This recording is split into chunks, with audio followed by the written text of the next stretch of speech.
All right, so you're telling me that you were non-consensually subjected to the Black Eyed Peas today, which is a really weird one for 2020. Like that's a past problem. I don't want to talk about it.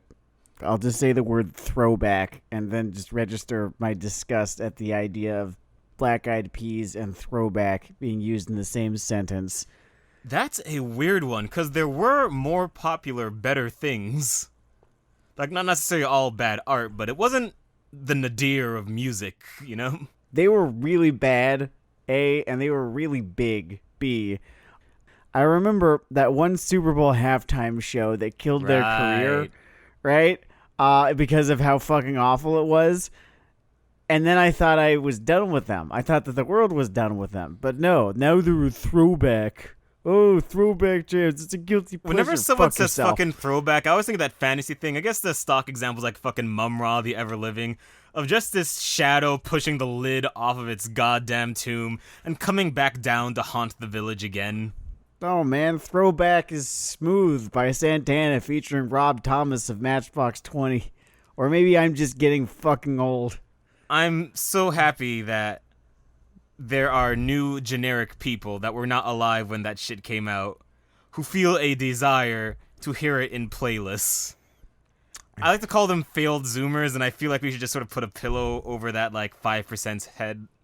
Oh, do you know that there are plenty of Zoomers who cannot recognize the bedroom where that dude had the World of Warcraft freak out in just by, the side of the bedroom? Like, that's a privilege afforded to only members of our generation. Oh, shit. Do you think they would recognize the black couch?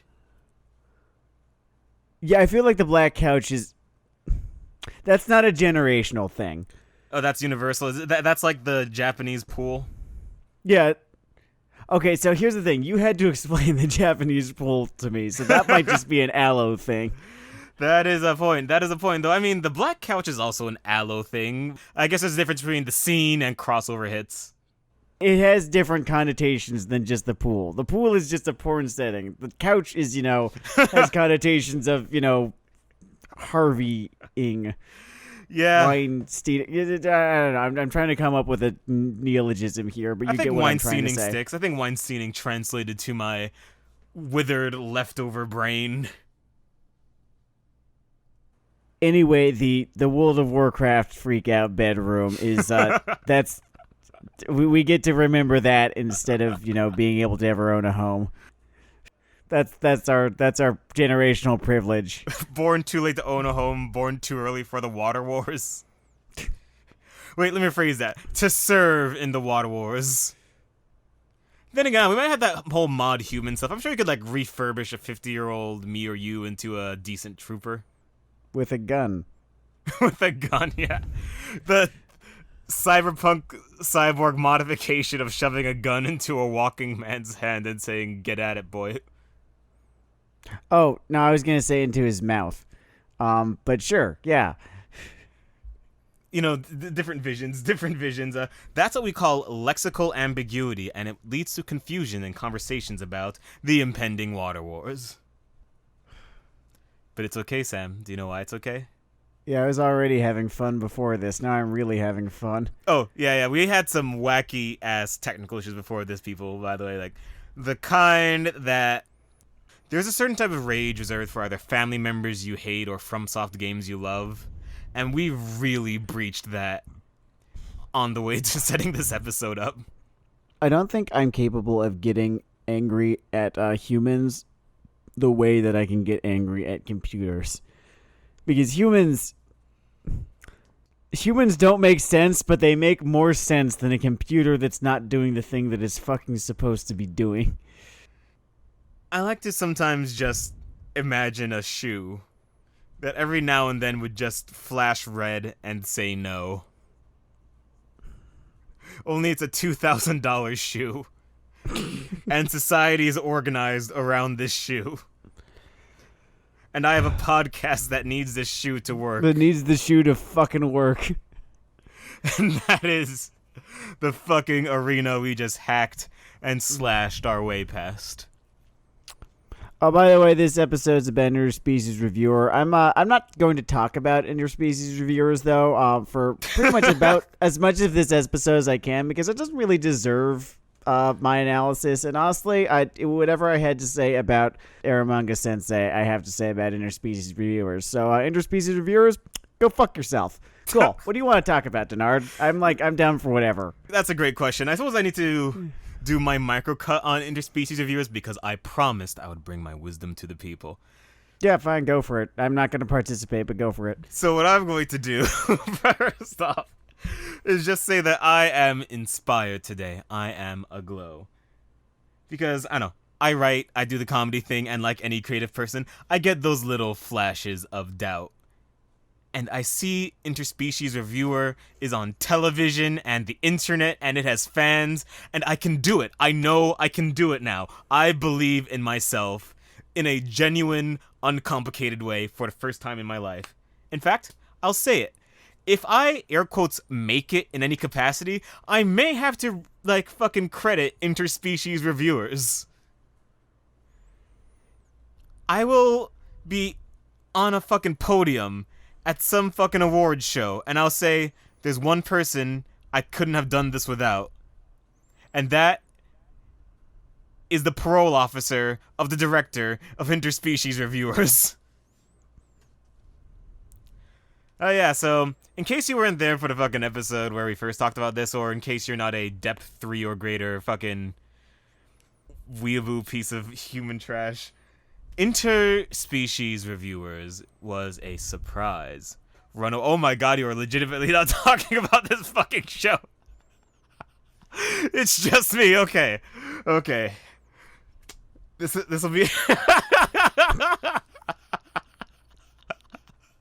Okay.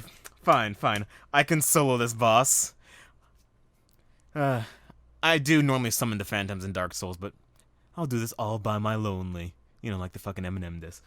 Interspecies Reviewers is a show about men that review prostitutes. It's sort of in an isekai setting. It's not an isekai per se because no one gets hit by a fucking truck, so they skip, I don't know, the first 10 minutes. But did I mention this is a show about men reviewing prostitutes in a fantasy setting? Because, that is what it is, and it is a special failure. And not only especially because I guess it's sort of a harbinger of a new thing. I think it's going to continue in that it's sort of walking this line between being an animated comedy and a fucking porno. And the thing about it is that I'm not against animated comedy, and I am not against porno. I consume prodigious amounts of both. But I guess by trying to serve two masters, maybe that's disingenuous. This thing isn't broken because it tries to do both things. It's really... I said this thing during the Arrow Manga Sensei review about how you can't really have a sex comedy written by people that haven't seen Other People or The Sun since the fucking Bush era. And I guess that is the core problem with the whole Interspecies Reviewers, Ishizoka Reviewers, however you want to fucking say it. Because you are legitimately just out. I cannot believe that. Hey, Sam, what'd you cook today? Steak. Fuck. Go on. In my fucking pristine value system that I like to call the correct way to live and think, you can't really have a good sex comedy written by people that haven't seen The Sun.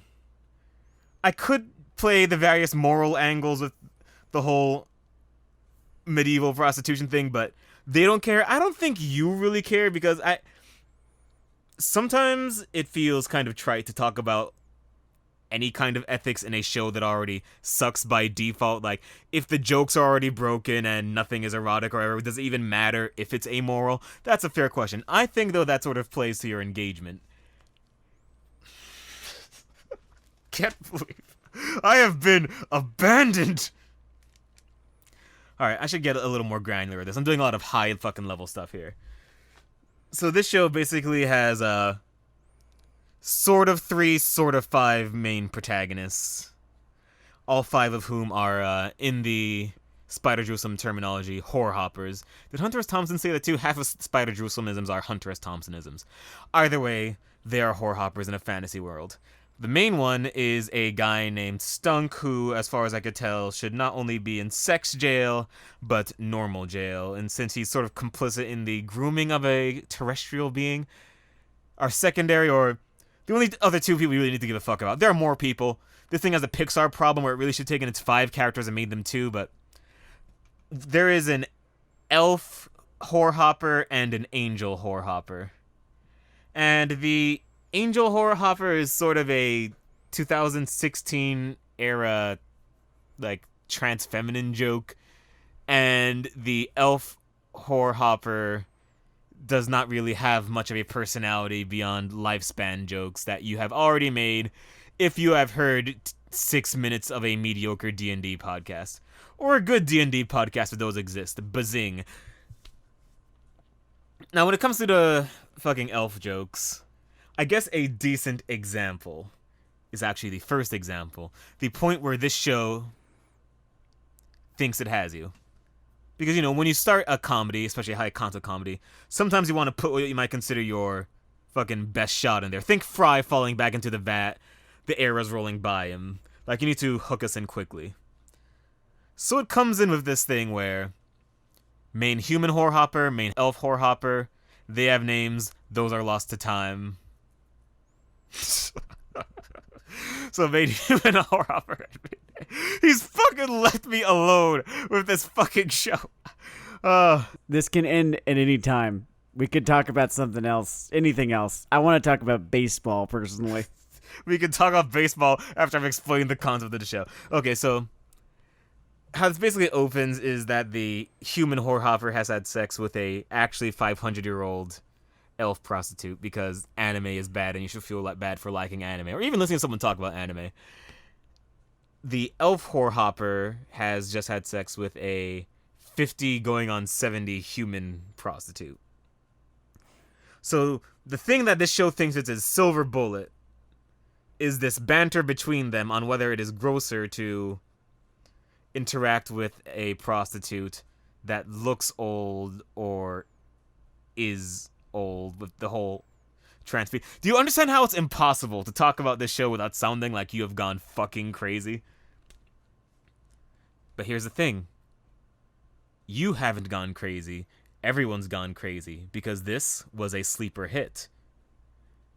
There was, in fact, an anime YouTuber. I forget which one it was because you sort of have Giga Mother's Basement than other people when it comes to that shit.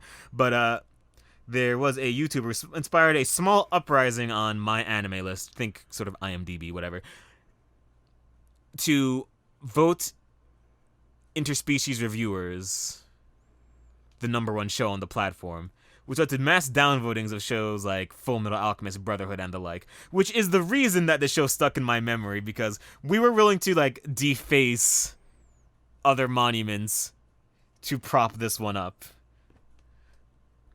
So part of me thinks that I have to accept that this will be part of just the new normal, much like my growing collection of wacky wrestling masks for the whole COVID business.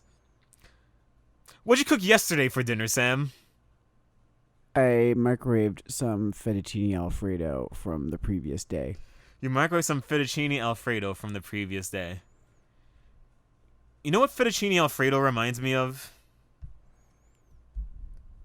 The complete... Oh, he even stops talking. We can tell I'm transitioning to the fucking show. You see, this is the problem. He's known me long. I have to play, like, a game now here. There's a whole meta I need to try to be fucking aware of. Did you enjoy your fettuccine Alfredo? It was microwaved.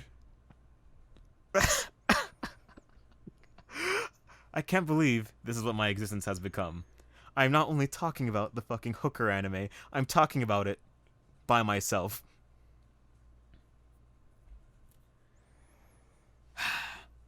Alright, so I'm gonna go more into particulars again. And I guess I instead of we for this fucking one.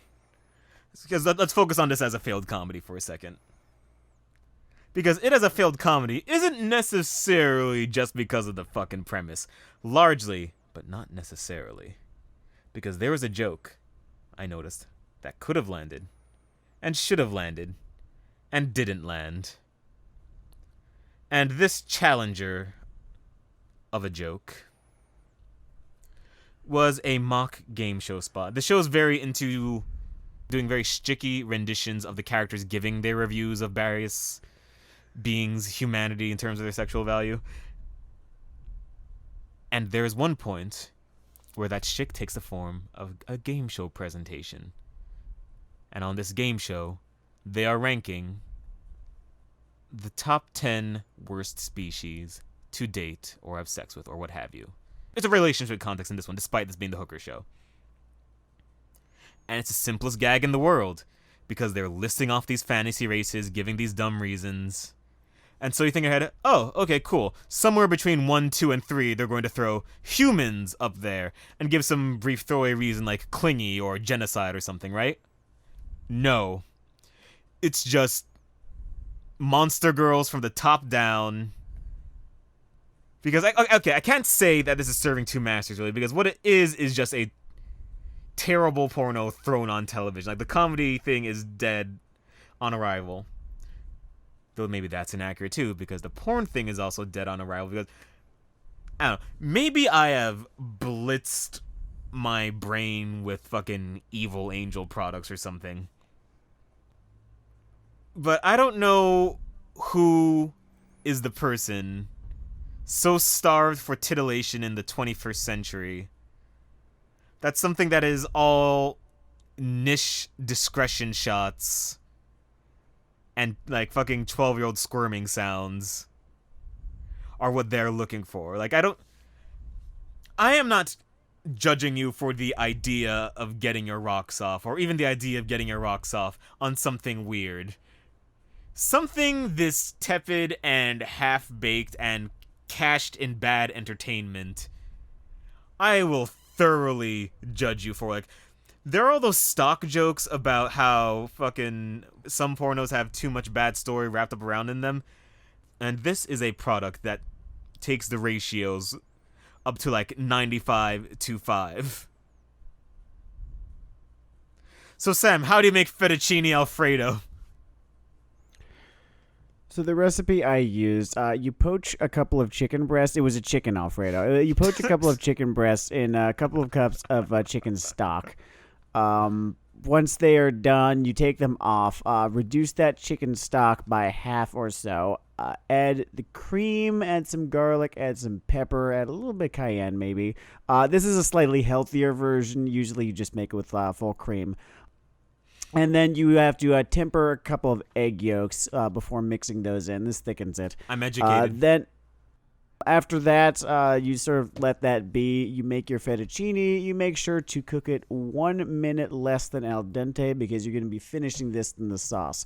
Once it is cooked to 1 minute less than al dente, it was 9 minutes for me. I transferred it into the sauce, tossed in a whole bunch of cheese. Just a ton of cheese.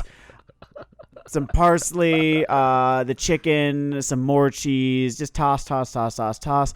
Didn't quite get the sauce quite as thick as I wanted it to. It was just a little bit runny. I feel like next time I do this, I'm going to spend a longer time reducing the chicken stock that I poached the chicken breasts in. Back to you, Dennard. I would definitely love to try it sometime. It was lovely. If, again, a little bit runny. Would you say that getting the sauce just right is easier or harder than getting through an episode of Ishizoka Reviewers?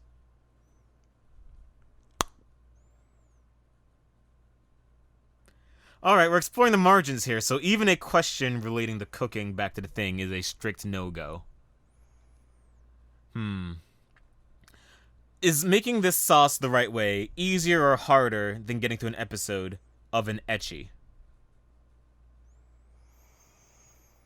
Okay, I'll play with you in this space for a second here. Because I watched Love Hina. It was pretty funny. So, I guess it depends on the ecchi. I don't even like Love Hina, and this thing is not as good as Love Hina. Love Hina might not have aged that amazingly well. I would have to watch it again, and there's a good chance that I'm like, oh god, how did I ever think this is oh god, I feel embarrassed just watching this. There's a chance that happens, yeah. That's fair, that's fair. I mean, that's how I feel about entire marriages, so I wouldn't worry too much about liking one fucking off-kilter show, despite the insults that I throw out freely on this channel about people and their given character. In fact, I want you to know, if you've been a viewer of every show that I say makes you a moron or a deviant or... Okay, no forgiveness for the fucking Arrow manga sensei, but everything else, it's fine, it's fine. We have fun here. We're having fun.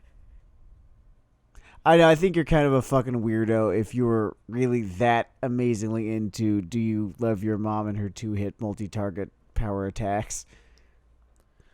Also, fuck you. I don't know who, but you know who you are. Fuck you for making me remember the name of that fucking show. Oh man, you are a weirdo, but you're not an implicit supporter of trafficking or air quotes ephebophilia if you're into that fucking show, so it sort of puts them ahead of this duology we're doing here. Alright, so I guess Sam can get comfy for a second because I'm gonna dive back into the show we are theoretically fucking reviewing today, you piece of horse shit. I'm gonna get a banana. Enjoy your fucking banana, Sam. Because I'm a believer in balance and mercy, I decided to write down literally everything I liked about this show. You ready? I like the design of the angel character's dumb little broken halo. He has a halo that looks sort of like a donut if you took a bite out of it. I thought it was cute. I thought it was an original touch.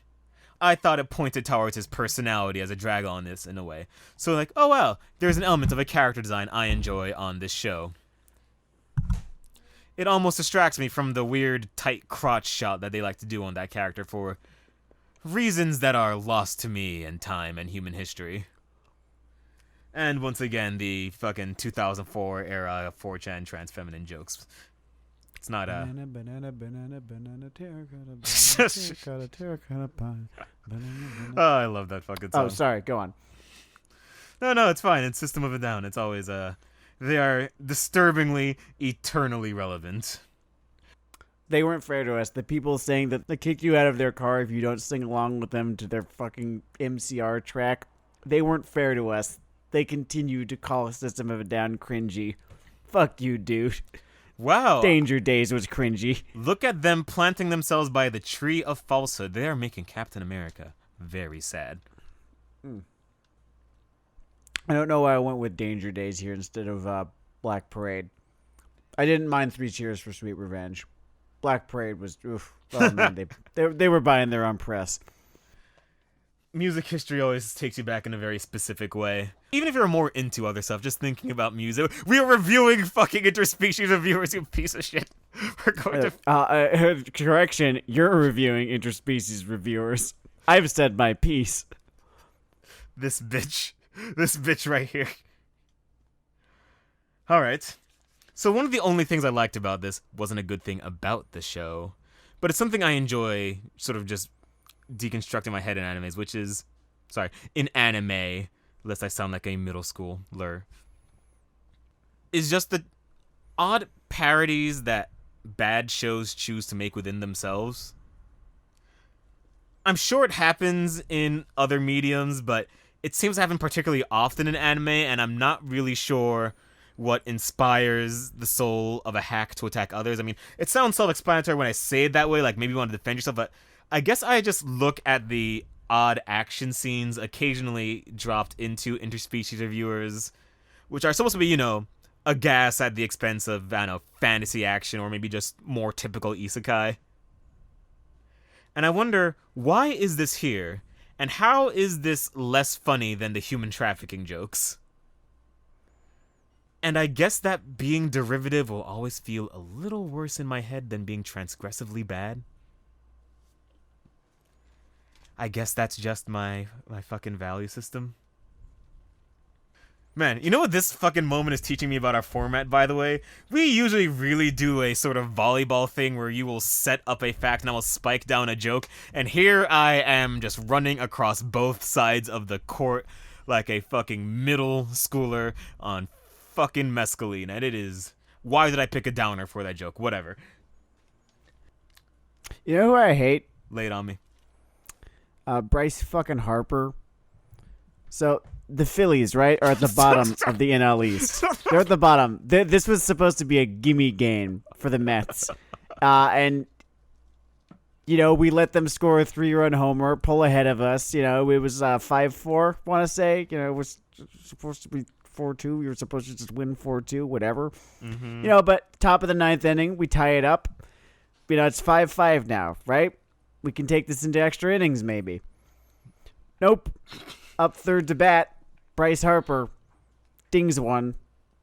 Fuck me. This is what it's like to be a Mets fan. Well, Sam, you know what they say?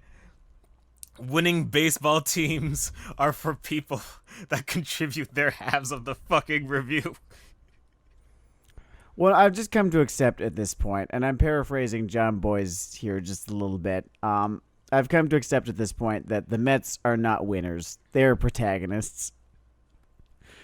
Are they doing the fucking Hajime no Ippo thing? Is it going to be 2040? And I'm still going to be waiting for them to...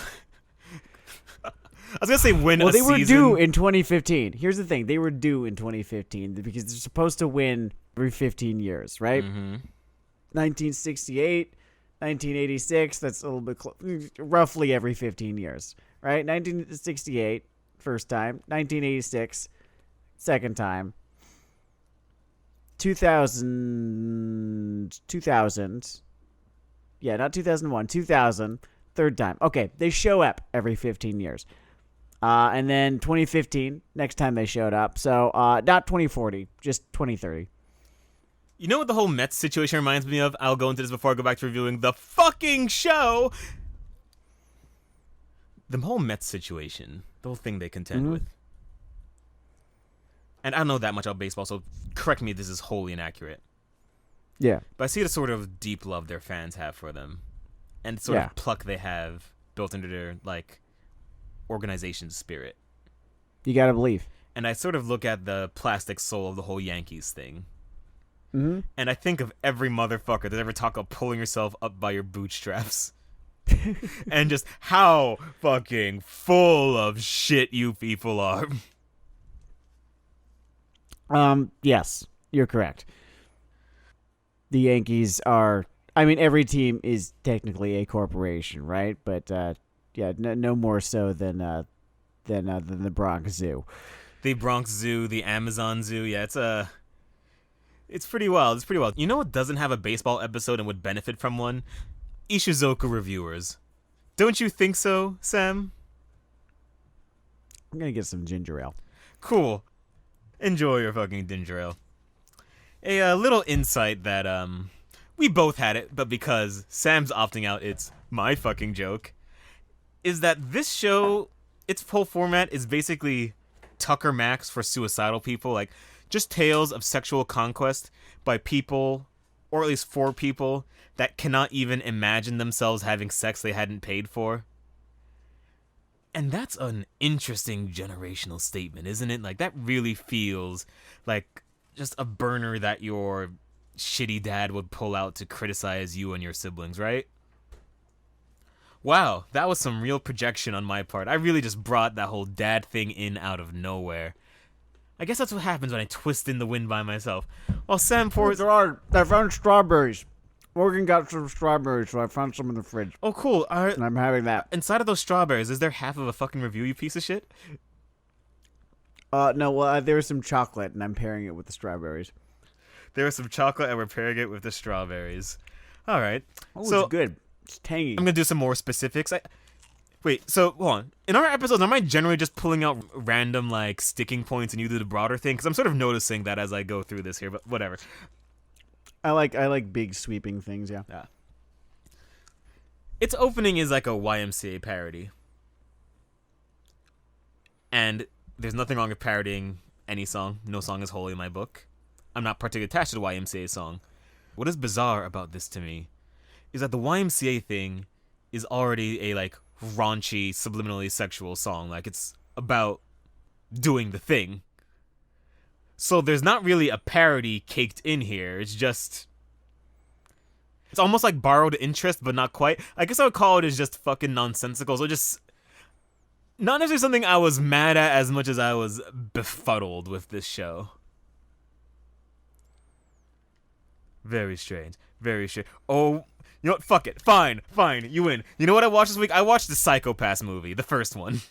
All right, how was that? I've never really gotten through Psycho-Pass to my discredit. It's not Psycho-Pass's fault. It's just that happens with me sometimes with shows. I'll get started and something in my life will happen, and I just never watch Psycho-Pass. I really want to. I like Gen Urobuchi. I like everything I've ever seen out of him. Oh, Urobuchi is great. Oh, not Fate Zero. Sorry, even he couldn't save Fate. You know, within the theory of relativity, I think Fate Zero may even be less painful than other Fate shows. Not good, but it's... It had this big 40-minute long setup episode that, kept my interest, and then I think in the second episode... Fate stuff started happening? We got to the first fight, and wouldn't you know it, they would not shut the fuck up about how they were going to, how I'm going to defeat you, and what my powers are, and what my power to defeat you. Oh, Lord, yeah. So it just gave me Bleach flashbacks, and I'm like, nope, I'm not wasting my time again. Oh, Bleach flashbacks. We still need to show people the Bleach game at some point. Oh, Bleach game's fucking fun, guys. Oh, here, viewers, listeners, whatever. You can play the Bleach game at home. It's great. Find, your favorite anime streaming service site, that you like that's got Bleach on it, right? Get drunk, pretty drunk, and then you are just going to... You need to look up how many numbers of episodes of Bleach there are, and then just pick a random number from there. You could use a random number generator, or one of you could just shout it out. Honestly, if you're drunk enough, I doubt bias is ever going to enter into it. And then you just watch it, and you try to figure out what the fuck's going on. And this is funnier. It's more fun if you quit Bleach when I did, which was, I think, sometime... I think it was called the Bount arc. It was an anime-only filler arc, and I just couldn't. I am so happy the word Bount does not have like a tangible meaning to me anymore. Like, I know it's some subclass or gradation of Shinigami, but I used to just have Wiki locked into my brain what each little sub-nook was, and now I'm free. Yeah, I don't remember so much. The Bleach game, any episode you land on will bring you a type of joy, right? Oh yeah, absolutely. For the last time we played it, it was just the fucking quality animation. Yeah. And just how amazingly fucking they did not even try to draw any of these people right. There's something almost unique to the struggle that long form Shonen stuff faced pre-seasonal anime. Just the filler stretches, but the filler created that kind of joy. Sometimes being in the middle of a plot that is moving at a glacial pace is especially hilarious, as they are just reaching for ways to extend this fight. Yeah, remember when people got kind of a little bit miffed that the Hiraka movies were not going to be canon, or at the very least were, not going to be based on anything from the manga and, not really advance the plot in any significant way. Or like, I don't know why they're surprised, because they've been doing that with Shonen Jump properties forever. They've been doing that with shit, yeah, for basically forever now. I don't think any of the One Piece movies are at all canon. But, like, there's so fucking much of the canon anymore that I don't even know, like, how it doesn't fit in. Like, honestly, just whatever. You can consider it as such. I remember all the Pokemon movies are not canon. Oh, yeah, and then there was that one actual episode of the show that was super not canon. Or at least super filler, and everyone kind of lost their shit a little bit. I'm like, bro, you do not remember the entire seasons of filler. Right? Seasons of filler. Oh, man. But not to get off topic from my detour, I watched Psycho-Pass, like its movie. Oh, yeah. And, I mean, it's really particular to the things I enjoy, but I had a very good time with it. I mean, Gen is very good at making sure things build, and the movie builds on itself pretty well. And I was interested to see how they would face the, do we want to make this movie something you have to have seen the show or not for, and yes and no, they sort of recap things well enough that you'll understand all the setting stuff. I think why you should care about some of the character stuff would probably escape you if you hadn't seen the show, but you wouldn't be miserable or lost if you just jumped right in there. You just wouldn't enjoy it as much. Maybe, what's a good point of comparison? Serenity? Remember Serenity? Yeah, kind of like Serenity. You could kind of pick up on what was going on in Serenity. You get like a pretty good idea of the characters. There's that like fun opening shot. It's a very Joss Whedon-y opening shot where, it's all the one shot and it's, following Mal, through the ship as he interacts with all the other characters. I remember and it does that. a pretty efficient job of, letting you know who all these characters are, what all their, personalities are, just who you're dealing with. Yeah. When I was watching Firefly, what I kind of, one of the tragedies of its early cancellation was just the fact that there were several characters, because it was this big fucking ensemble cast, right? There were several characters who just, like, never interacted. They never got a chance to. Like, if I got it right, I do not think that Simon and Wash ever really had any significant interactions. I might be wrong about that. Maybe they had one or two, but I don't remember them talking much. There was a show, I want to say it's Community because it's a Community kind of joke. It just had a gag when a season was starting about, I can see characters are interacting brand new pairings. Ooh. Which is also funny, I guess, given the cancellation and all that. Though that show got to come back from the dead, but I guess Firefly did not get to come back from the dead. It is interesting. In a way, though, that is one of the sort of small joys of long-running things, right? Like just free radicals. I guess the tragedy of Game of Thrones is that they couldn't just keep doing that forever. Eventually, they had to figure out where they were going. Oh, man, and they didn't know nowhere that anyone wanted to go. Oh. Like, no one. There was, by the way, a really funny throwaway thing about the fucking Psycho-Pass movie. Mm-hmm. I don't know if this goes for both the sub and the dub, but I had the dub. Psycho-Pass sort of tries to slow roll that the whole Sybil world is a sort of a shitty place to live. But the opening song of the movie is like, I've surrendered my freedom to a hellscape, nothing matters, kill me. And I'm just like, oh, cool. Spoilers, I guess. It was an amusing moment. Mm-hmm. The movie has this interesting kind of tension to it. I call it the Snake Raiden problem. You could also call it the fucking Dante Nero thing or whatever. Which is, they have this new protagonist, right? After the first part. And she's not a bad protagonist. It is a good character. But she's not Akane, right? Yeah, it's... Like, it's just like, where's Akane? It's like, cool. Yeah, I mean, Raiden has a very traumatized past. I see all of that.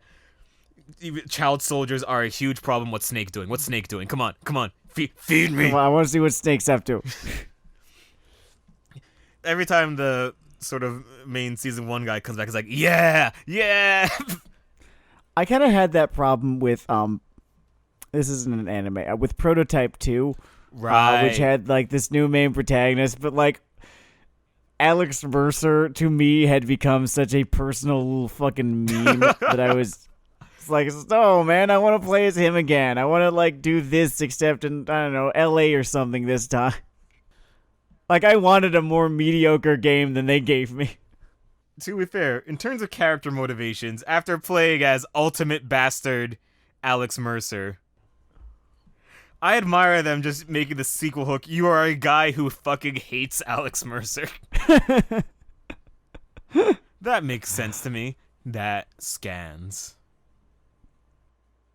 Alright, so I guess this is now a review of the Psycho-Pass movie, right? I think you're kind of on your own there, too. Like, I'll engage you, where I can, but I did not watch the Psycho-Pass movie. Oh, okay, fair enough.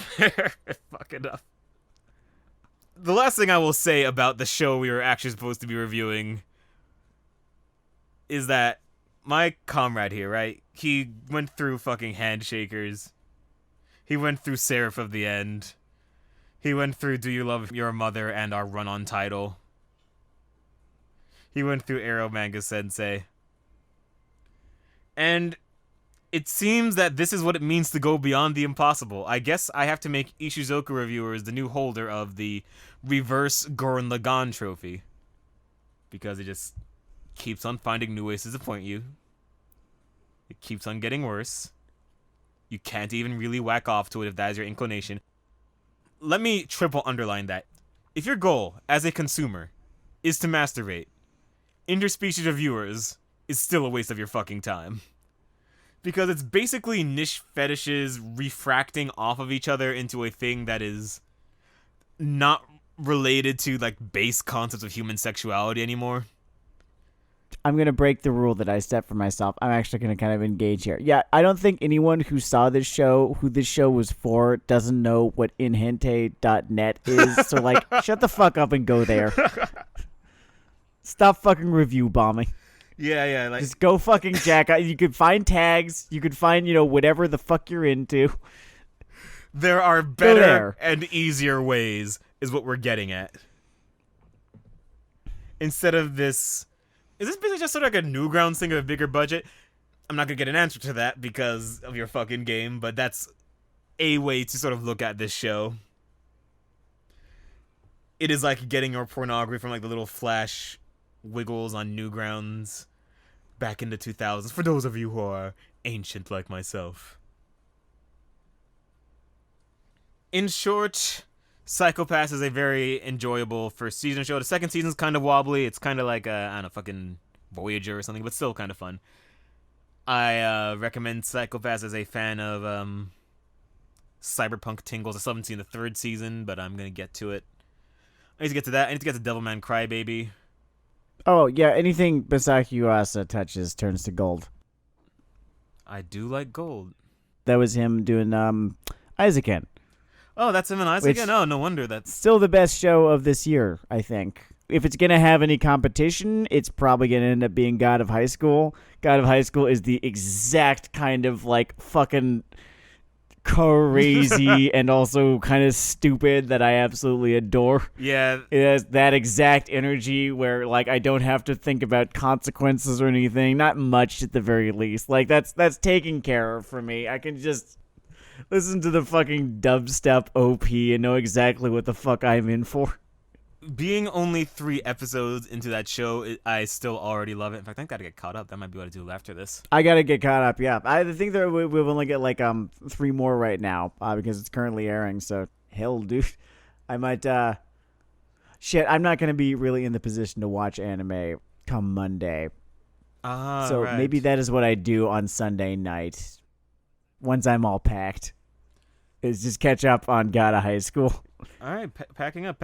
I hope you enjoy your journey, and I hope that on your trip you find your half of the motherfucking review, you useless piece of spineless shit. So I had 2 versions of the stick, right? The version that I went with, right? Which it's not even a shtick. It's no, I've said all I need to say about the show. And then the other version was that it rendered me comatose for 2.5 weeks, and that would explain my absence from the show. But because I cannot keep my big fucking mouth shut, that is, we kind of broke kayfabe here. There go your secrets. Oh well. They weren't enough to save him anyway. Anyway, Sam is banished from this fucking show for 2 weeks, so says I, because I fucking edit it. Welcome to the Dennard Dayle show, motherfuckers. I will spend my banishment, on a road trip. You, Interspecies Reviewers producer. Them's fighting words. Pistols at dawn, bitch. Listenership, what do you want me to bring you back? I could do some boardwalk trash. I think we'll get some boardwalk trash. Yeah, I'm going to Delaware, which is thankfully not on the list anymore as of this recording. Woo! Delaware is a state. There are a few of them. This is one of them that features boardwalks and boardwalk towns. And you know what's in boardwalk towns is boardwalk t-shirts. And boardwalk t-shirts are a very, very special breed of media. They're this very uniquely American thing in just how trashy they are. They're a special, I hate to repeat myself, but unique kind of trashy. It's true, it's like true. No one would ever be caught dead wearing one in civilized society. And yet they still exist, which means that people buy them.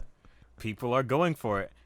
I generally have trouble connecting with understanding people in a way, but every time I see a Boardwalk t-shirt, for a second, I just get it.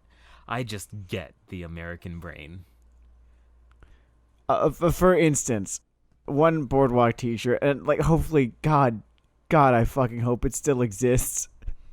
It's just a fucking, just clip art of just someone's fist, and just the words, "I'm going to shove my entire fist up your ass."